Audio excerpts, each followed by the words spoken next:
Hello friends, good morning to all. Welcome back to my YouTube channel MKM Education. तो friends आज ମୁଁ ଆପଣମାନଙ୍କ ପାଇଁ ଓଡ଼ିଆ ବ୍ୟାକରଣର ଆଉ ଗୋଟିଏ ପ୍ରାକ୍ଟିସ୍ କ୍ଲାସ୍କୁ ନେଇକି ଆସିଛି।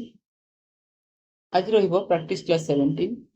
ତା ପୂର୍ବରୁ ଆମେ 16ଟି ପ୍ରାକ୍ଟିସ୍ କ୍ଲାସ୍କୁ ଆଲୋଚନା କଲେ, ତ ଆଜି ଆମେ ପ୍ରାକ୍ଟିସ୍ କ୍ଲାସ୍ 17କୁ ଆଲୋଚନା କରିବା। ତ ଏଥିରେ ଆମେ 35ଟି MCQ କ୍ୱେଶ୍ଚିନ୍କୁ ଡିସ୍କସନ୍ କରିବା। ତ ଏଇ 35 କ୍ୱେଶ୍ଚିନ୍କୁ ଆପଣମାନେ पूरा शेष जाए देखु, वीडियो को स्किप करेंगे ना। तो आपण प्रैक्टिस पूरा एग्जाम पर्यंत मुझे प्रत्येक दिन गोटे गोटे एमसीक्यू प्रैक्टिस नहीं कर। तो आपण मैंने वीडियो टी शेष जाए देखु। आ जो मैंने या पूर्व क्लास गुड़ देखी ना तो प्ले लिस्ट अच्छी, तो आपण मैंने वीडियो गुड़ देखी नि जो द्वारा कि आपणकर प्रैक्टिस भल भाव आउ एग्जाम आपको बहुत सारा कॉन्फिडेंस मिल जाए। ठीक अच्छे, तो चलतु आज प्रैक्टिस क्लास को आरंभ करवा।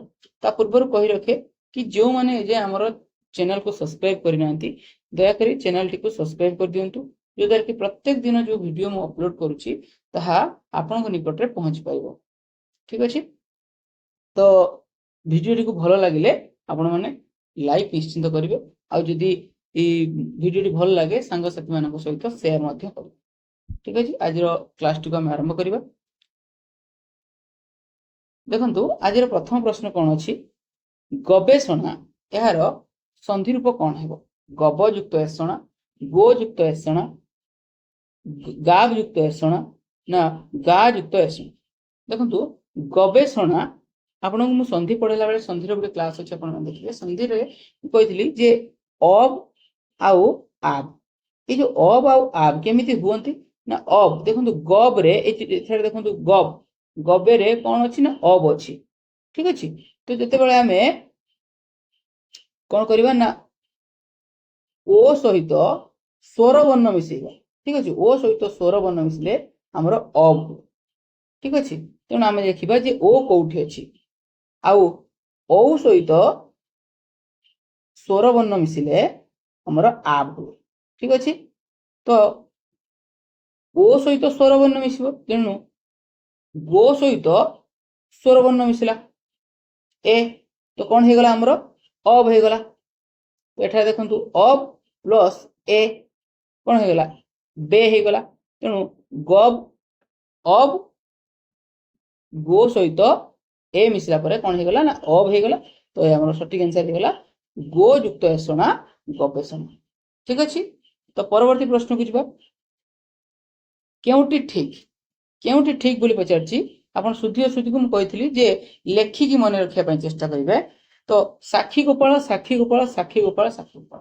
देखो साक्षी गोपाल रे सठिक आंसर हो साक्षी गोपाल हर्षईकार आ गोपाल। मुझे छोट उदाहरण टे देउछि मन रखियो। हर्षईकार आ दीर्घईकार कन्फ्यूज होंती आम जानते। मुझे ट्रिकटा देवी मन रखिए, यह संपूर्ण एक्यूरेट नहेले भी 90% जगह यही सूत्रटी ही ट्रिकटी ही काम देव। आप मन रखिए, देखो आप जानते कवि कविर स्पेलिंग कौन ना हर्षईकार। जो कविंद्र करदे कवि युक्त इंद्र इ आउ इ मिश्रे कौन हो जाती दीर्घ ही जाती।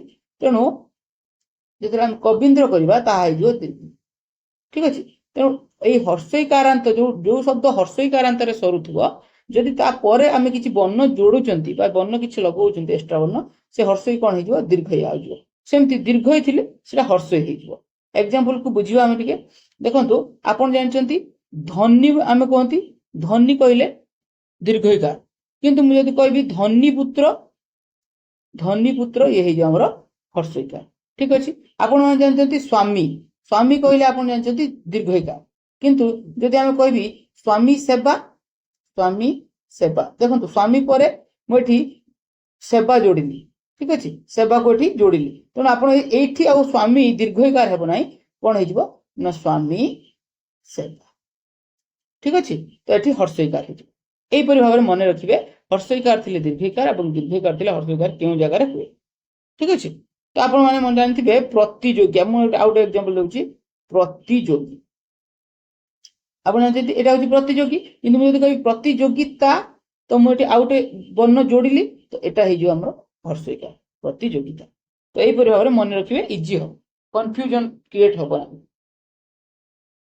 ना। आपण माने एग्जाम रे ओएसटी एग्जाम रे देखिथे एटा एई क्वेश्चनटा पडिथिला मंत्री मंडल ठीक अछि मंत्री मंडल पडिथिला आ उडे पडिथिला मंत्री मंडल तो सठिक आंसर कोन हबो आपण जानथिबे जे मंत्री रो स्पेलिंग आमे जानचंती मंत्री होची दीर्घइकार किंतु जेतेबेले आमे मंडल ता सहित जोडी दउचंती आमे सबले हम माने आखिर आमे साइड रे मने रखचंती कोन एटा तो मंत्री हो तो मंत्री मंडल एटा ही ठीक हेतु किंतु एठी हमर एटा ठीक हेबो ना कोन सठिक आंसर कोन हबो ना एटा हे जो सठिक आंसर हर्षइकार हे जो मंत्री सहित जेतेबेले आमे मंडल जोडी दियंती ता हे जाय हर्षइकार ठीक अछि एटा मने रखिबे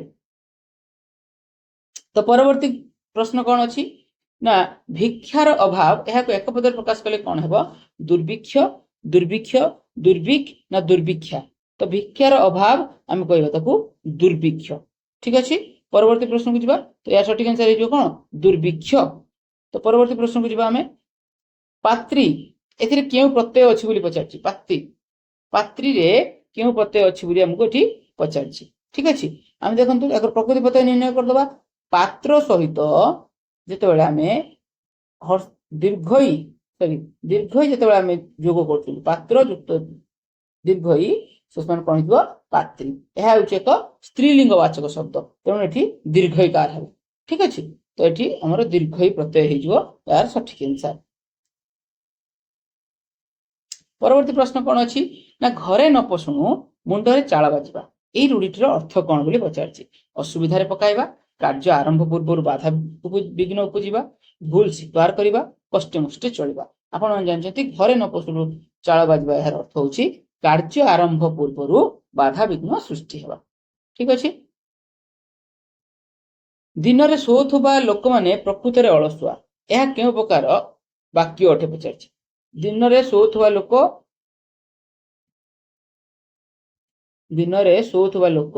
पचारछि दिन रे सोथुबा लोक माने प्रकृति रे अलसुआ एटा केउ प्रकार वाक्य बोली पचारछि आपण जानछथि एटा कोन ना गोटिए समापिका क्रिया अछि तेणु हे जो कोन सरल वाक्य देखो आपण मानक बर्तन एग्जाम रो समय आपण मानक बहुत सारा निद आस्तु मु जानिछि मु भी से स्टेज दे के आछि बहुत सारा निद आस्तु आपण निद को कंट्रोल करंतु आउ जेते पारुछन्ते एबे एमसीक्यू प्रैक्टिस करंतु ठीक अछि जे कोनोसी स्थान रो आपण एमसीक्यू क्वेश्चन प्रैक्टिस करंतु जो द्वारा कि आपण मानक एग्जाम फियर रहिबो नाही मु कहू जेटा एग्जाम फियर रहिबो नै आपण कॉन्फिडेंस निहाते भाबरे ज्ञान हो कांसेप्ट्स पढिबार समय आउ नाही तेणु आपण जेते पारुछन्ते एमसीक्यू प्रैक्टिस करंतु ठीक अछि तो एटी सठिक आंसर कोन हेलो ना सरल वाक्य होला यार सठिक आंसर परवर्ती प्रश्न को जीवा सरल मन जहार सरल मना यह केउ प्रकार समास बोली कहै सरल मना तो जी सरल मना हेथिबो ताकू ही बुझेइबो तो सरल मन जहार सरल मना तो कुछ व्याधिकरण बहुब्रीहि समास समाधि समानाधिकरण बहुब्रीहि समास उपमित बहुब्रीहि समास ना रूपक कर्मधारय समास आपण मान जानछन्ती जे याकू जति हमें व्यास वाक्य को देखिबा सरल रे प्रथम व्यक्ति मन रे मध्य प्रथम व्यक्ति तो एठी दुईटी पदर कोन अछि ना विभक्ति समान अछि जेतबे पूर्व पद और पर पदर विभक्ति समान थाए सेतबे हम कहंताकू समानाधिकरणे बहुब्रीहि बोली कहिथान तो एटा सठिक आंसर कोन हिजबो समानाधिकरणे बहुब्रीहि ठीक अछि यदि विभक्ति अलग हाई थांता ताले हमर व्याधिकरण बहुब्रीहि समास होई थांता ठीक अछि विभक्ति यदि गोटे प्रथम व्यक्ति गोटे चतुर्थ व्यक्ति गोटे द्वितीय व्यक्ति किबा गोटे तृतीय व्यक्ति अलग अलग विभक्ति होथिले ताले एटा व्याधिकरण बहुब्रीहि थांता तो यार सठिक आंसर कोन हिजबो समानाधिकरणे बहुब्रीहि परवर्ती प्रश्न को जीवा सखी अनिंद्यांगी कांदे पार्श्वे बसी सौंदर्य कानन द्युति कमल नयनु अविरले झरे अमल करुणामती आपण मनकर अलंकार क्लास रे मु ए गीतटी को आनिथिली आज एमसीक्यू रे अछि आपण मन कहिबे जे यार सठिक आंसर कोन हो एहा केउ अलंकार रचित उत्प्रेक्षा रूपक अनुप्रास आउ श्लेष तो यार सठिक आंसर कोन हेबो देखंतु मु आपन को मने रखियार बाट बति देथिली जे आपण उत्प्रेक्षावाचक शब्द नथिले मध्य केमिति आमे ए सठिक आंसर जानले जे कमल नयन अछि माने ये होउची उत्प्रेक्षा अलंकार ठीक अछि ए जो उत्प्रेक्षा अलंकार एठी उत्प्रेक्षावाचक शब्द नाही आ उत्प्रेक्षावाचक शब्द नथिले आपण जानछन जे उत्प्रेक्षावाचक शब्द नथिले एटा कोन हे जाय प्रतीयमानोत्प्रेक्षा এটা ଆପଣ ମନେ ରଖିବେ ପ୍ରତୀୟମାନ ଉତ୍ପ୍ରେକ୍ଷା। ଯଦି ଉତ୍ପ୍ରେକ୍ଷାବାଚକ ଶବ୍ଦ ଥାନ୍ତା ତାହେଲେ ବାଚ୍ୟ ଉତ୍ପ୍ରେକ୍ଷା ହେଇଥାନ୍ତା। ଠିକ ଅଛି। ତ ଆପଣ କିୱାର୍ଡ କୁ ମନେ ରଖିବେ ଯୋଉମାନେ ଆମର ଅଳଙ୍କାରର କ୍ଲାସ ବ୍ୟତିରେକ ଅଳଙ୍କାର ଆଉ ଉପମା ଅଳଙ୍କାର ଅନୁପ୍ରାସ ଅଳଙ୍କାର ଆଉ ଉତ୍ପ୍ରେକ୍ଷା ଅଳଙ୍କାର ଏସବୁର କ୍ଲାସ ହେଇସାରିଛି, ପ୍ଲେଲିଷ୍ଟରେ ଅଛି, ଆପଣମାନେ ଯାଇ ଦେଖିନେବେ। ଆଉ ସେ କିୱାର୍ଡ ଆଉ ତାର ଏକ୍ଜାମ୍ପଲ ଗୁଡ଼ିକୁ କପିରେ ଲେଖିକି ସେ କିୱାର୍ଡ ଗୁଡ଼ିକୁ ମନେ ରଖିବେ। ଏକ୍ଜାମ୍ପଲର ଯୋଉ କିୱାର୍ଡ ଅଛି ସେ କିୱାର୍ଡକୁ ମନେ ରଖିବା ପାଇଁ ଚେଷ୍ଟା କରିବେ। ଠିକ ଅଛି। ବହୁତ ସାରା ଗୀତ ମୁଁ ଲେଖିଦେଇଛି, ଆପଣମାନେ ସେଇ ଗୀତ ଗୁଡ଼ିକର କିୱାର୍ଡକୁ ମନେ ରଖିବେ। ଯଦି ଆପଣମାନଙ୍କର ପୁରା ଜିଷ୍ଟ ବା ତାର ଆକ୍ଷରିକ ଭାବାର୍ଥକୁ ବୁଝି ନ ପାରୁଛନ୍ତି, କେବଳ କିୱାର୍ଡକୁ ମନେ ରଖିକି ଆପଣମାନେ ଏକ୍ଜାମରେ କ୍ୱେଶ୍ଚେନ୍ ଟ୍ୟାକଲ କରିପାରିବେ। ଠିକ ଅଛି। ତ ଫ୍ରେଣ୍ଡସ୍, ଯଦି ଆପଣମାନଙ୍କୁ ଭିଡ଼ିଓଟି ଇଫେକ୍ଟିଭ ଲାଗୁଥାଏ ଆଉ ପ୍ରତିଦିନ ଆପଣମାନଙ୍କ ପାଇଁ ଏ ଯୋଉ MCQ ନେଇ ଆସୁଥାଏ, ଆପଣ ଯଦି ନିଜକୁ ନିଜ ପାଇଁ ଭଲ ବୋଲି ଭାବୁଥାନ୍ତି, ନିଜ ପାଇଁ କିଛି ଭଲ ପାଉଛନ୍ତି ବୋଲି ଜାଣିପାରୁଥାନ୍ତି, ତେବେ ତାହେଲେ ଚ୍ୟାନେଲଟିକୁ ସବସ୍କ୍ରାଇବ କରିବେ ଆଉ ନିଜର ସାଙ୍ଗସାଥୀମାନଙ୍କ ସହିତ ସେୟାର କରିବେ। ଠିକ ଅଛି। ତ ପରବର୍ତ୍ତୀ ପ୍ରଶ୍ନ କ'ଣ ଅଛି? ଅଷ୍ଟପ୍ରହରୀ, ଅଷ୍ଟପ୍ରହର ଏହା କେଉଁ ସମାସ? ଦେଖନ୍ତୁ ଅଷ୍ଟ ଆସିଗଲା, ଅଷ୍ଟ ଅଷ୍ଟ ତ୍ରି ଏସବୁ ସଂଖ୍ୟା ଆସିଗଲେ ଆମେ ଜାଣିଛନ୍ତି ସମସ୍ତ ସଂଖ୍ୟାବାଚକ ଶବ୍ଦ ଥିଲେ ଯୋଉ ସମାସ ହୁଏ ସେ କ'ଣ ହେଇଯିବ? ସେଟା ହେଇଯିବ ଦ୍ୱିଗୁ ସମାସ। ଠିକ ଅଛି। ଏଇଟା କ'ଣ ହେଇଯିବ? ଦ୍ୱିଗୁ ସମାସ। ତ ଏଟା ସଠିକ ଆନ୍ସର କ'ଣ ହେଇଗଲା ନା ଦ୍ୱିଗୁ ସମାସ। ଆଉ ଅଲୋକ ସମାସରେ ଆପଣ ଜାଣିଛନ୍ତି ଯେ ଅଲୋକ ସମାସରେ କ'ଣ ହୁଏ ନା ବିଭକ୍ତି ଚିହ୍ନ ଲୋପ ପାଏ ନାହିଁ। ଦ୍ୱନ୍ଦ୍ୱ ସମାସରେ ଜାଣିଛନ୍ତି ଉଭୟ ପଦର ପ୍ରାଧାନ୍ୟ ରହେ। ଠିକ ଅଛି। ପୂର୍ବ ପଦ ଆଉ ପର ପଦ ଉଭୟ ପଦର ପ୍ରାଧାନ୍ୟ ରହେ। ପୁଅ ଝିଅ, ପୁଅ ଓ ଝିଅ, ପୁଅ ଝିଅ ଓ ଏବଂ ଲାଗିଥିବ। ଆଉ ବହୁବ୍ରୀହି ସମାସରେ ଜାଣିଛନ୍ତି ଗୋଟେ ଅର୍ଥକୁ ନ ବୁଝେଇ ଗୋଟେ ଭିନ୍ନ ଅର୍ଥକୁ ବୁଝାଉଥିବ। ଠିକ ଅଛି। ତ ପରବର୍ତ୍ତୀ ପ୍ରଶ୍ନକୁ ଯିବା ଆମେ। ନୀଳାଦ୍ରି ଶତକ ଏହା କାହାର ଲେଖା? ନୀଳାଦ୍ରି ଶତକ ସାରଳା ଦାସ, ଅଭିମନ୍ୟୁ ସାମନ୍ତ ସିଂହାର, ଗୋପୀନାଥ ମହାନ୍ତି ନା ଜଗନ୍ନାଥ ଦାସ? ଦେଖନ୍ତୁ ନୀଳାଦ୍ରି ଶତକ ହେଇଗଲା। ଠିକ ଅଛି। ଏଇ ନୀଳାଦ୍ରି ଶତକ ହଉଛି ଆମର ଅତି ବଡି ଜଗନ୍ନାଥ ଦାସଙ୍କର ଲେଖା। ଆଉ ଲେଖା ଲେଖକ ଉପରେ ମୁଁ ଗୋଟେ MCQ ଭିଡିଓ ଆଣିଥିଲି, ତ ଆପଣମାନେ ଯୋଉମାନେ ଦେଖିନାହାନ୍ତି ତାକୁ ବାରମ୍ବାର ଦେଖନ୍ତୁ। ଠିକ ଅଛି। ତାକୁ ବାରମ୍ବାର ଦେଖନ୍ତୁ, MCQ ଭିଡିଓ ଅଛି ଚ୍ୟାନେଲରେ, ଆପଣମାନେ ବାରମ୍ବାର ଦେଖନ୍ତୁ। ଆଉ ତାର କନସେପ୍ଟ ଭିଡିଓ ମଧ୍ୟ ଅଛି, ଆପଣମାନେ ଯାଇକି ଚ୍ୟାନେଲକୁ ଭିଜିଟ କରି ଦେଖନ୍ତୁ। ଆଉ ଲେଖା ଲେଖକରୁ ମୁଁ କହୁଛି ଆପଣମାନଙ୍କୁ ତିନିଟା ମିନିମମ୍ ତିନିଟା କ୍ୱେଶ୍ଚେନ୍ ପଡିପାରେ, 2ରୁ 3ଟା କ୍ୱେଶ୍ଚେନ୍, 4ଟା ମଧ୍ୟ ହେଇଯାଇପାରେ। ଆପଣମାନେ ଲେଖା ଲେଖକକୁ ଜମା ବି ଭୁଲ କରିକି ଆସିବେ ନାହିଁ। ମୁଁ ଆପଣମାନଙ୍କ ପାଇଁ 7ଟି ଲେଖା ଲେଖକର ସିଲାବସ ଅନୁସାରେ ଆଉ 3-4ଟି ଯୋଉ ଲେଖା ଲେଖକ ଅଛି ତାଙ୍କର ବି କିଛି ତ୍ରୁଟି ମୁଁ ଆଉ ଗୋଟେ ଭିଡିଓରେ ଦେଇଦେଇଛି। ଆପଣମାନେ କିଛି ବ୍ୟାକଅପ୍ ପାଇଁ ବି ପଢି ଦେଇକି ଯାଇଥିବେ। କହିହେବନି ବାହାରୁ କ୍ୱେଶ୍ଚେନ୍ ଆସିପାରେ, 2019ରେ 21ରେ ଆସିଥିଲା, ଆପଣମାନେ ଟିକେ ସଚେତନ ହେଇକି ଯାଇଥିବେ। ଠିକ ଅଛି। ତ ପରବର୍ତ୍ତୀ ପ୍ରଶ୍ନ ଅଛି କ'ଣ ନା ଲଭ୍ୟ ଏ ଶବ୍ଦରେ କେଉଁ ପ୍ରତ୍ୟୟ ଯୋଗ ହେଉଛି? ଲଭ୍ୟ ଅପ୍ରତ୍ୟୟ, ଜ ପ୍ରତ୍ୟୟ ନା ଜ ପ୍ରତ୍ୟୟ ନା କ୍ଷ ପ୍ରତ୍ୟୟ? ଦେଖନ୍ତୁ ଲଭ୍ୟ କହିଲେ ଯେତେବେଳେ ଆମେ ତାର ପ୍ରକୃତି ପ୍ରତ୍ୟୟ ବାହାର କରିବା, ଲଭ୍ ସହିତ ଆମେ ଜ ପ୍ରତ୍ୟୟ ଯେତେବେଳେ ଯୋଗ କରୁଛନ୍ତି ତାହା ହେଇଯାଉଛି ଲଭ୍ୟ। ଠିକ ଅଛି। ୟାର ସଠିକ ଆନ୍ସର କ'ଣ ହେଇଯିବ ନା ଜ। ଲଭ୍ ସହିତ ଜ ପ୍ରତ୍ୟୟ ଯୋଗ କଲେ ତାହା କ'ଣ ହେଉଛି? ଲଭ୍ୟ। ତ କିଛି ଜଣ ଭାଇ ଭଉଣୀ ମାନେ ମତେ କହିଥିଲେ କି ସାର୍ କୃଦନ୍ତ ତଦ୍ଧିତ ଉପରେ କ୍ଲାସ ଆଣନ୍ତୁ। ଆଉ କିଛି ଜଣ କହିଥିଲେ କି ଆମର ଶୁଦ୍ଧି ଅଶୁଦ୍ଧି ଉପରେ କ୍ଲାସ ଆଣନ୍ତୁ। ଠିକ ଅଛି। ମୁଁ ଆପଣମାନଙ୍କ ଡିମାଣ୍ଡକୁ ପୂରଣ ନିଶ୍ଚୟ ଭାବରେ କରିବି। ତ ଆପଣମାନଙ୍କର ଯୋଉ ଫିଡବ୍ୟାକ୍ ଅଛି ମୁଁ ଆପଣମାନଙ୍କୁ ନିଶ୍ଚୟ ଭାବରେ ପୂରଣ କରିବି। ଆମର ପ୍ରତିଦିନ MCQ କ୍ଲାସ ଆସିବ, ତାପରେ ପ୍ରତିଦିନ ଆଉ ଗୋଟେ ଭିଡିଓ ଆସିବ ଆପଣମାନଙ୍କର ଡିମାଣ୍ଡ ପୂରଣ କରିବା ପାଇଁ। ତ ଆପଣମାନଙ୍କର ଯଦି ଅଲଗା କିଛି ଆଉ କିଛି ଡିମାଣ୍ଡ ଥାଏ ମତେ ନିଶ୍ଚୟ ଭାବରେ କମେଣ୍ଟ ମାଧ୍ୟମରେ ଜଣେଇବେ, ମୁଁ ସେଇ ଟପିକ ଉପରେ ନିଶ୍ଚୟ ଭିଡିଓ ବନେଇବି। କିନ୍ତୁ ଆମର ପରୀକ୍ଷା ପର୍ଯ୍ୟନ୍ତ MCQ କ୍ଲାସ ଚାଲୁ ରହିବ। ତେଣୁ ପ୍ରତ୍ୟେକ ଦିନ MCQ କ୍ଲାସକୁ ମିସ୍ କରିବେନି। ଆପଣ ସବୁଦିନ MCQ କ୍ଲାସକୁ ପ୍ରାକ୍ଟିସ କରିଦେବେ ଆଉ ଚ୍ୟାନେଲକୁ ସର୍ବଦା ସବସ୍କ୍ରାଇବ କରିକି ରଖିଥାନ୍ତୁ। ଭିଡିଓଟି କଲେ ଆପଣମାନେ ତୁରନ୍ତ ଭିଡିଓଟିକୁ ଦେଖିପାରିବେ। ଠିକ ଅଛି। ତ ପରବର୍ତ୍ତୀ ପ୍ରଶ୍ନ ନା ଶରତ ଋତୁ ଯେବେ ଆସେ ପୋଖରୀରେ କଇଁ ଫୁଟେ, ତାହେଲେ ଏଇ ଫୁଟିବା କାହା ଉପରେ ନିର୍ଭର କରୁଛି? ଶରତ ଋତୁ ଉପରେ। ତାହେଲେ ପରସ୍ପର ଯେତେବେଳେ ସାପେକ୍ଷ ଦୁଇ ବା ତତୋଧିକ ସରଳ ବାକ୍ୟର ମିଶ୍ରଣରେ କୋଉ ବାକ୍ୟ ଗଠିତ ହୁଏ? ଜଟିଳ ବାକ୍ୟ। ତ ଆମର ସଠିକ ଆନ୍ସର ହେଇଗଲା କ'ଣ ନା ଜଟିଳ ବାକ୍ୟ। ଠିକ ଅଛି। ପରବର୍ତ୍ତୀ ପ୍ରଶ୍ନ ଅଛି କ'ଣ ନା ପୁଷ୍ପ ପଭି ପ୍ରଭ ଭ୍ରମୁ ଭବେ ଭୁବି भीम बाष्पोपभव भवे भव भावी भावी। तो एटा पचारिछि ଏହା କେଉଁ अलंकार अटे? अनुप्रास अलंकार, जमक अलंकार, रूपक अलंकार ना व्यतिरेक अलंकार? तो आपण माने देखंतु एठारे पुष्पपभि, प्रभाप्रभ, भ्रमु भवे, भ ब भ भ ब, तो एठी व्यंजन वर्णर बारंबार आवृत्ति अछि। आपण माने जानले जे व्यंजन वर्णर जेतबे बारंबार आवृत्ति हुए ताहा हे जाय अनुप्रास अलंकार। ए अनुप्रास अलंकार रे मु गुटे क्लास बनैथि, आपण मते कहिबे एटा को टाइप रो अनुप्रास, मते कमेंट माध्यम रे कहिबे एटा होची को टाइप रो अनुप्रास। हमर जो अनुप्रास अलंकार अछि छेकानुप्रास, वृत्त्यानुप्रास, श्रुत्यानुप्रास, लाटानुप्रास, अंत्यानुप्रास, तो जो अनुप्रास अछि एटा को प्रकार अनुप्रास मते कमेंट माध्यम रे जणाइबे। ठीक अछि। आ अनुप्रास अलंकार चिन्हिया पई मु कहितली जे प्रभा प्रभ अछि। देखंतु प्रथम तो आपण जानले जे व्यंजन वर्ण बारंबार व्यवहृत होइछि आ एई वर्ड टी को मन रखि देबे। ठीक अछि। अनुप्रास अलंकार मु पाखा बाकी 18 रु 20 टी गीत मु वीडियो रे जो हमर क्लास रे मु एग्जांपल 18 रु 20 टी एग्जांपल देछि। ते 18 रु 20 टी एग्जांपल रो कीवर्ड को मध्य मु हाइलाइट कर देछि। आपण आंसर जाई कि सिटी क्लास रे देखि पाबे। ठीक अछि। आ जो माने प्रथम तर हम चैनल को वीडियो देखुछंती तो दया करी चैनल को सब्सक्राइब कर नियंतु, जो द्वारा कि प्रतिदिन जो एमसीक्यू क्लास पढुछि ताहा आपण निकट रे पहुंच परबो। ठीक अछि।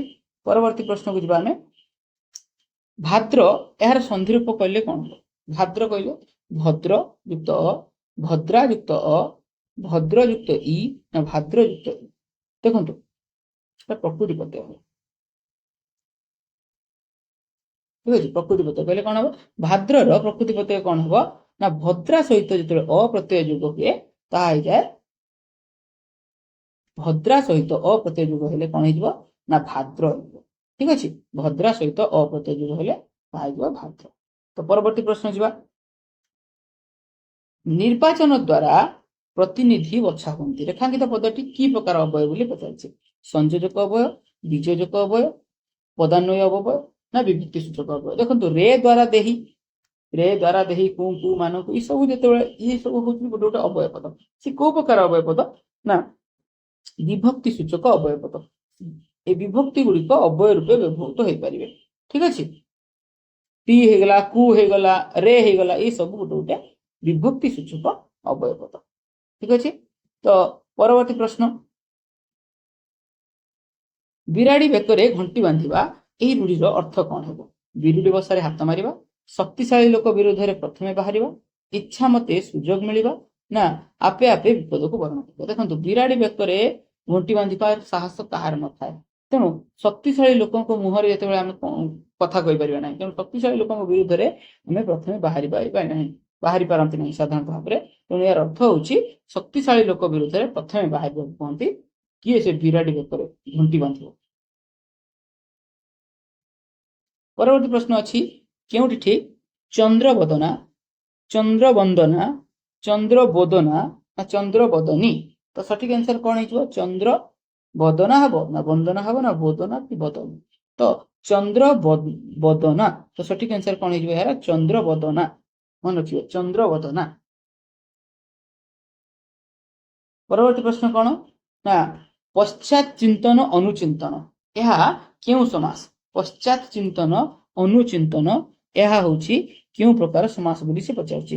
बहुब्रीहि समास, व्यतिहार बहुब्रीहि समास, उपमित बहुब्रीहि समास ना अव्ययभाव समास? देखंतु पश्चात चिंतन अनुचिंतन एटी जो अनु उपसर्ग लागि छि ना, उपसर्ग लागि कि समास हेले त कोन कहंती हमें? अव्ययभाव समास बोली कहंती ना। तो देखंतु एटी सठिक आंसर कोन हिजो? अनु होछि हमर अव्ययभाव समास। ठीक अछि। एटा को अर्थ रे हिछि? ए अनुचिंतनटा को अर्थ रे अव्ययभाव समास हिछि ना पश्चात अर्थ रे अव्ययभाव समास हिछि। ताको जदि हम कहबा पश्चात चिंतन अनुचिंतन तार विग्रह वाक्यटी कोन हेबो ना पश्चात चिंतन अनुचिंतन। ठीक अछि। तो परवर्ती प्रश्न को जिबा आसु आसु जाऊ जाऊ तो तांको समय जाउछि अन्य कथा बुझिबे केतेबेले? तो आसु आसु जाऊ जाऊ तांकर समय जाउछि। जो आसु आसु जाऊ जाऊ तांकर समय जाउछि, समयटा जाउछि केतेबेले ना सी जेतेबेले आसु आसु ये सेतेबेले समयटा जाउछि। अर्थात दीटा कार्य एका समय रे होछि। ତାଙ୍କ ଆସିବା ଆଉ ସମୟ ଯିବା ଦୁଇଟା ଏକା ସାଙ୍ଗରେ ହଉଛି। ତେଣୁ ଯୋଉଠି ମନେ ରଖିଥିବେ ଯୋଉଠି ଦୁଇଟି କାର୍ଯ୍ୟ ଏକା ସାଙ୍ଗରେ ହଉଛି ସେଠି ପ୍ରଥମ କାର୍ଯ୍ୟ ଠାରେ କଣ ହୁଏ ନା ଅସମାପିକା କ୍ରିୟା। ତେଣୁ ଆସୁ ଆସୁ ଖାଉ ଖାଉ ଯାଉ ଯାଉ ଏ ସବୁ ହେଇଗଲା ଆମର କଣ ଅସମାପିକା କ୍ରିୟାର ଉଦାହରଣ। ଠିକ ଅଛି। ତ ପରବର୍ତ୍ତୀ ପ୍ରଶ୍ନକୁ ଯିବା। ଧାନ କଟା ସମୟରେ ସୁତରାଂ ମୁଁ ଭ୍ରମଣରେ ଯାଇପାରିବି ନାହିଁ। ଧାନ କଟା ସମୟ ଅଛି ସୁତରାଂ ମୁଁ ଭ୍ରମଣରେ ଯାଇପାରିବି ନାହିଁ। ସୁତରାଂ ଜାଗାରେ ଆମେ ତେଣୁ ମଧ୍ୟ ଲଗେଇ ଦେଇପାରିବା। ଆରେ ତୁ ଭ୍ରମଣରେ କାହିଁକି ଯାଇପାରିବୁନି? ଧାନ କଟା ସମୟ ଅଛି। ତ ଏହାର ଗୋଟେ ଆମେ କାରଣ ବତେଇଲେ ନା, କାରଣ ହେଇଗଲା ଆମେ ହେତୁ। କେଉଁ କାରଣରେ ନା ହେତୁ, ଏଇ କାରଣ ଯୋଗୁଁ ମୁଁ ଭ୍ରମଣରେ ଯାଇପାରିବି ନାହିଁ। ତେଣୁ ହେତୁବୋଧକ ଅବୟ ହେଇଯାଉଛି ଏହାର ସଠିକ ଆନ୍ସର। ହେତୁବୋଧକ ଅବୟ ଆଉ କଣ କଣ ହେଇପାରିବ ଆପଣ ଜାଣିଛନ୍ତି? ତେଣୁ ହେଇଗଲା, ଯେଣୁ ହେଇଗଲା, ଠିକ ଅଛି, ଆଉ ଅତଏବ ହେଇଗଲା, ଆଉ ଆଉ କଣ ହେଇପାରିବ? ଆଉ ଏମିତି ଆମେ କହିପାରିବା କାହିଁକି ନା ମୁଁ ଯାଇପାରିଲିନି ଏଇଥିପାଇଁ, କାହିଁକି ନା ହେଇଗଲା। ତ ଏଇ ପ୍ରକାର ହଉଛି ଆମର ବିଭକ୍ତି ସୂଚକ ସେଠି ହେତୁବୋଧକ ଅବୟର ଉଦାହରଣ। ଠିକ ଅଛି। ଆପଣ ପ୍ରତ୍ୟେକ ଦିନ ଯଦି ମୋ ସହିତ ଏମିତି ମାନେ ଏଇ ଭିଡିଓରେ କ୍ଲାସ କରିବେ, ଆପଣ କଣ ହବ ଗୋଟେ ପ୍ରକାର ଫାଇଦା ହବ कि ଆପଣ ପ୍ରତିଦିନ ଯୋଉ ଏକ୍ସାମ୍ପଲ ଗୁଡିକ ଦିଆଯାଉଛି ସେ ଏକ୍ସାମ୍ପଲ ସହିତ ଆପଣ ପୁରା ଫୁଲି ଆକ୍ୱେଣ୍ଟେଡ ହେଇଯିବେ, ଯଦ୍ୱାରା କି ଆପଣମାନଙ୍କୁ ନ ପଢିଲେ ବି ଚଳିବ, ଏକ୍ସାମ ରେ ଦେଖୁ ଦେଖୁ ଆପଣମାନେ ଆନ୍ସର କରିପାରିବେ। ଠିକ ଅଛି। ତ ପରବର୍ତ୍ତୀ ପ୍ରଶ୍ନକୁ ଯିବା।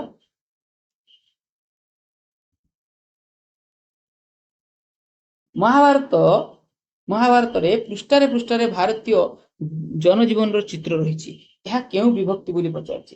ପୃଷ୍ଠାରେ ପୃଷ୍ଠାରେ ଅର୍ଥାৎ ଏଇ ଯୋଉ ଚିତ୍ର ଗୁଡିକ କୋଉଠି ଅଛି? ଗୋଟେ ନିର୍ଦ୍ଦିଷ୍ଟ ସ୍ଥାନରେ ଅଛି। କୋଉ ସ୍ଥାନ ନା ପୃଷ୍ଠାରେ ଅଛି। ତ ପୃଷ୍ଠାରେ ଗୋଟେ ସ୍ଥାନ ଅଧିକରଣ କଣ ହେଇଯିବ? ସ୍ଥାନ ଅଧିକରଣ କୋଉ ବିଭକ୍ତି ହୁଏ? ସପ୍ତମୀ ବିଭକ୍ତି ହୁଏ। ତ ଏହାର ସଠିକ ଆନ୍ସର ହେଇଯିବ ସପ୍ତମୀ ବିଭକ୍ତି। ଆଉ ସପ୍ତମୀ ବିଭକ୍ତି ଆପଣ ଜାଣିଛନ୍ତି ସପ୍ତମୀ ବିଭକ୍ତିରେ କୋଉ କାରକ ହୁଏ ନା ଅଧିକରଣ କାରକ। ଏ ଅଧିକରଣ କେତେ ଭାଗରେ ବିଭକ୍ତ ନା 3 ଭାଗରେ ବିଭକ୍ତ। ସ୍ଥାନାଧିକରଣେ, କାଳାଧିକରଣେ ଆଉ ବିଷୟାଧିକରଣ। ଠିକ ଅଛି, ମନେ ରଖିବେ।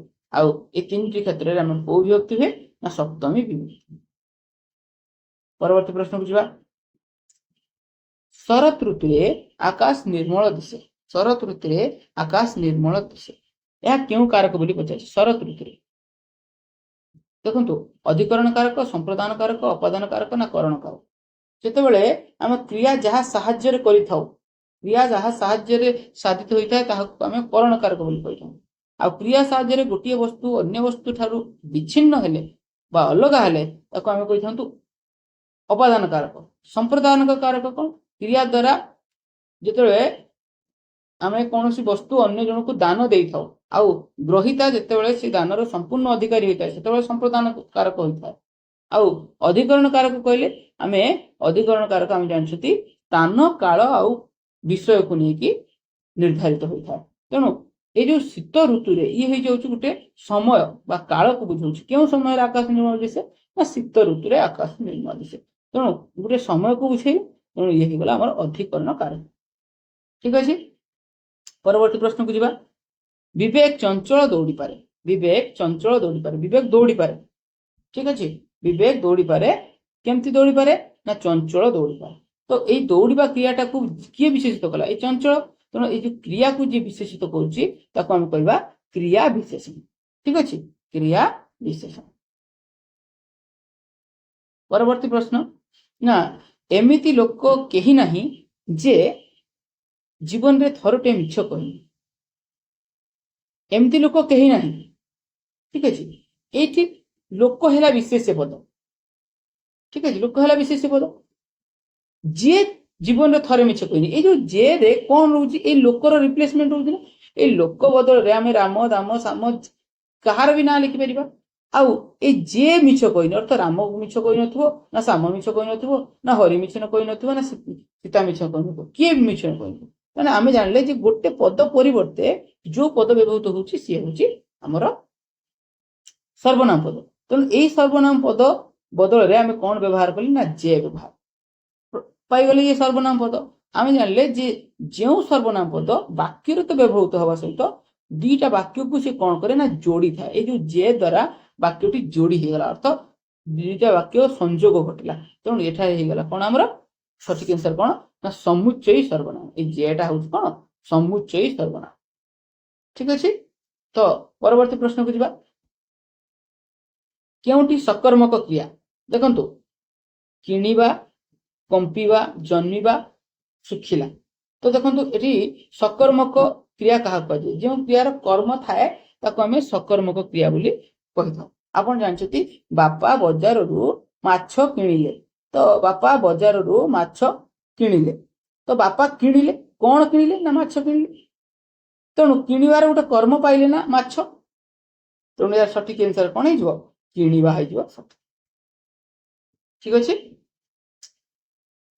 परवर्ती प्रश्न को जीवा गोपीनाथ महांती क्यों पुस्तक से ज्ञानपीठ पुरस्कार पाई गोपीनाथ महांती क्यों पुस्तक ज्ञानपीठ पुरस्कार पाई माटी मटाल अमृतर संतान दाना पानी ना दादी आपण जानते ये जो माटी मटाल आ अमृतर संतान ठीक अच्छे ये आम माटी मटाल से पाई केन्द्र साहित्य आमर ज्ञानपीठ पुरस्कार आ अमृतर संतान पाई केन्द्र साहित्य एकाडेमी पुरस्कार मन रखिए ये दुईटी भितर गोटे क्वेश्चन सब बेले परीक्षा आसे अमृतर संतान पाई केन्द्र साहित्य पुरस्कार एकाडेमी पुरस्कार आउ माटी मटाल पाई ज्ञानपीठ पुरस्कार ठीक अच्छे।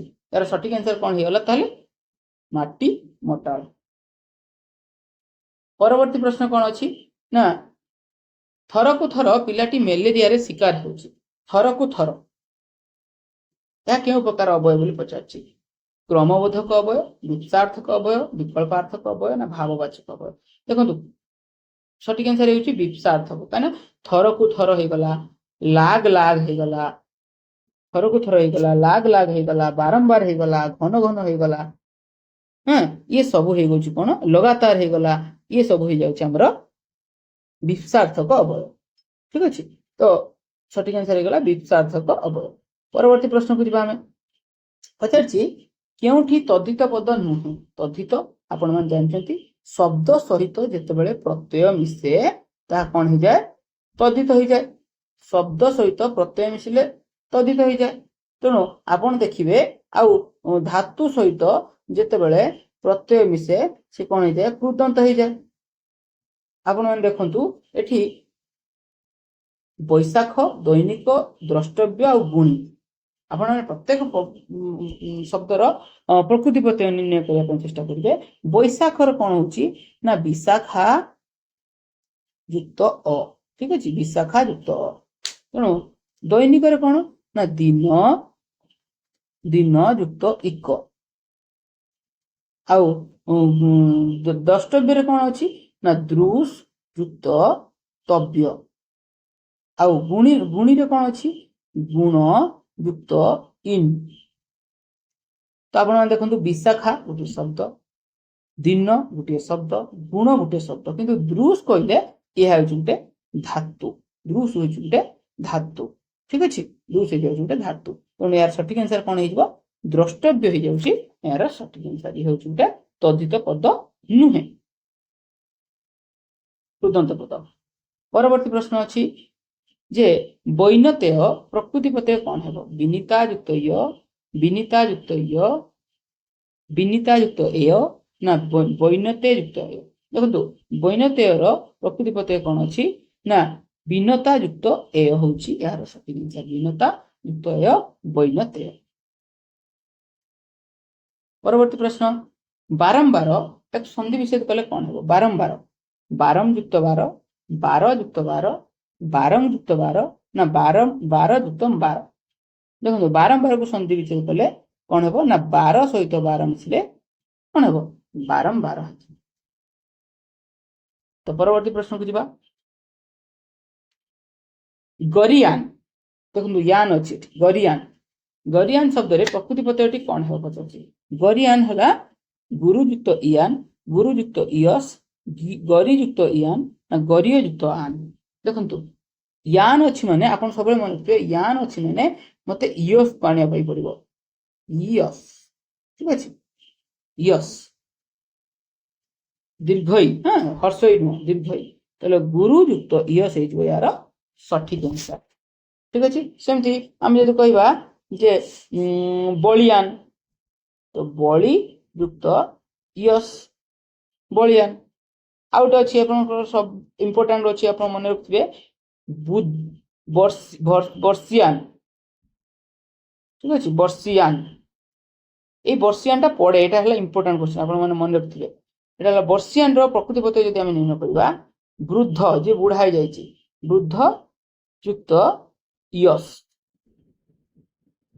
वृद्ध युक्त यस बर्षियान ठीक अच्छे तो यार सठिक आंसर कौन है गुरु युक्त यस गरियान परवर्ती प्रश्न को जावा प्रतिकूल एठारे केउ अर्थरे प्रति उपसर्ग लगी देखो प्रतिकूल केउ अर्थरे लगी विपरीत अर्थरे सादृश्य अर्थरे समान अर्थरे ना समीप अर्थरे देखो उपसर्ग लगी केउ अर्थरे पचार आउ एटी आप जानते अव्यय भाव समास क्वेश्चन टी तो आपण मैंने अव्यय भाव समास को बेसिक पढ़ी जाइए कारण अव्यय भाव समास बेसिक क्वेश्चन उठे आप अव्यय भाव समास को बिल्कुल भी छाड़े अव्यय भाव समास न जो तत्पुरुष समास न जो बहुब्रीहि समास है आउ अव्यय भाव अभाव अर्थरे समास अभाव अर्थरे अव्यय भाव समास ये तीन टी को आपण मैंने भल भाव पढ़ी जाइए कारण ये तीन टी उल्टा पल्टा करके कन्फ्यूजिंग क्वेश्चन पकई था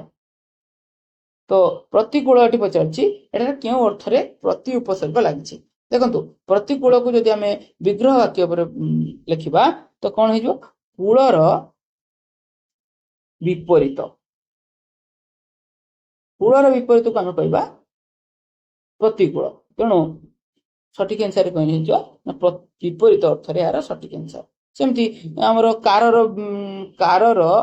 विपरीत कौन हे प्रतिकार फलर विपरीत कौन हे प्रतिफल तो एमती भाव में आपण मैंने अव्यय भाव समास को मन रखापी चेष्टा करेंगे आपण मैंने पूरा परीक्षा पर्यंत मो सह जोड़ी रुहतु प्रत्येक दिन जो 35 लाखे क्वेश्चन आणुची तो से 35 दिन पूरा ऑप्शन को सब ऑप्शन को आम पूरा पोस्टमार्टम करवा जो कि पूरा अभ्यास हो आप शुणी शुणी शुणी शुणी आ देखी देखी आपण मैंने मन रखिपारे ठीक अच्छे पूरा 1 मंथ जाके पूरा एग्जाम जाके आम चालू रही सीरीज टी तो ये पूरा शेष पर्यंत आप मो सह जोड़ी रुहतु आपको एश्योर कर पूरा अभ्यस्त करदेवी तो ठीक अच्छे आउ जो मैंने वीडियो टी को देखुंत ए चैनल टी को सब्सक्राइब करना दयाकर चैनल टी को सब्सक्राइब करूँ आउ वीडियो टी भल लगुले दयाकर वीडियो टी लाइक कर दिंतु आउ आपण पढ़ा सह अन्य क्या जदि आपर किए फ्रेंड्स सर्कल रे किए भी माने एलटीआर एग्जाम पाई अन्य जेकोसी टीचिंग एग्जाम प्रिपरेशन कर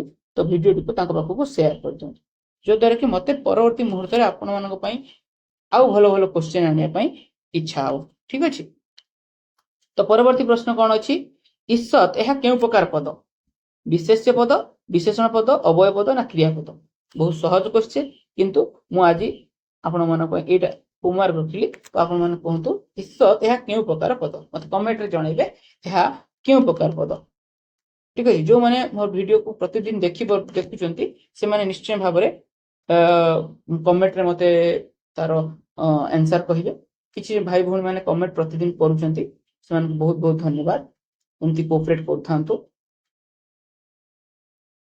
परवर्ती प्रश्न अछि कोन हमर